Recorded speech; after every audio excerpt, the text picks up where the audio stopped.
Sempiternal Decay is the third full-length album from Concepcion, Chile-based death metal band Cancerbero. We could call them a death thrash metal band, but these folks have been around and kind of kicking since the late 80s, and they really started out as more of a kind of a death thrash metal band. And so thrash was always a big influence for them starting out. Of course, they were putting out death metal in Chile back when very few people were outside of the Santiago area. There were a large handful of bands in Santiago putting out death thrash and death metal back in 1988 or so. So they were right on line with a lot of that, but the quality wasn't quite as compelling as, say, like an Atomic Aggressor, though they become kind of contemporary with that sound overall. If you go back to those old demos, I guess the second one is probably going to give you the best idea. The first one is raw but primitive in its kind of rock influenced movement. But overall, I think you might want to start with a band closer to when they'd reformed and put out a couple of records and demo tapes in the early 2010s. At the Portal of Evoked Blasphemies is a great death metal record. It was a little hard for me to find for a while back in the day. I think it's available online now and like Bandcamp and all that. But it was a record I chased for a couple of years trying to get it because I'd liked what I'd heard of it. And so I remember this band because I've been a huge fan of like Mortem and Pentagram Chile for a long time. And this was a band that kind of collected a lot of that intensity and did their own thing with it on their record. Reconquering the Throne of Death reminded me of 80s death metal, as this new record does too,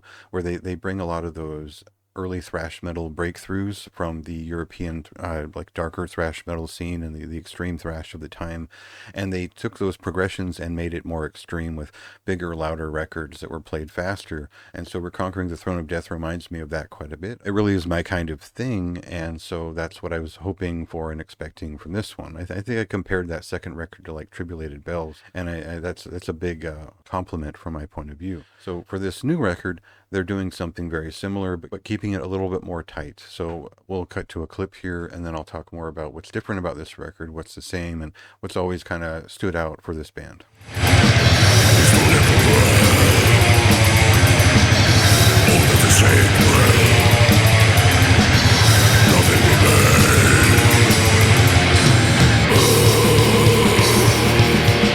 So of course, like early Morbid Angel and Necrobore and a lot of those types of bands are important to mention here. But I think if you're a fan of like early Cogumelo extreme thrash metal out of Brazil, as well as bands I've mentioned previously, you'll understand where this band is coming from right away as we cut into this record, because you get a sense for the Florida death metal scene and its influence that spread down through South America right away.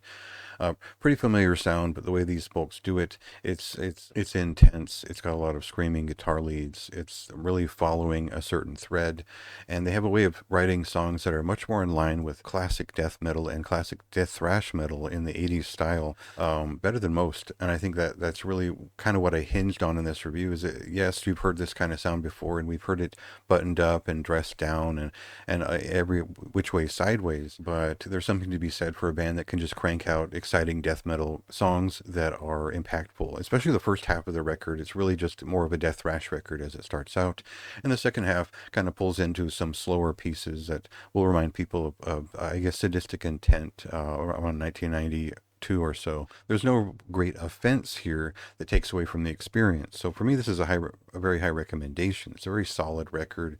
It's one of the most concise and aggressive records from Cancerbero to date, and it feels the most cohesive in terms of just its recording. It's well recorded, but also raw and appropriate for the style. For me, it's just the right ratio. Otherwise, this is just good listening for death metal fans. I think if you're a fan of the real thing, the classic early stuff, you'll appreciate the referential sound and the style of this record immediately. I think it's up to a high standard. It's above average. It might not be the most memorable thing on the planet, but it's very well done. And of course, a very high recommendation for me. Check it out for yourself. It released on July 21st. And go ahead and read my written review for more of my thoughts in depth. To the darkest world.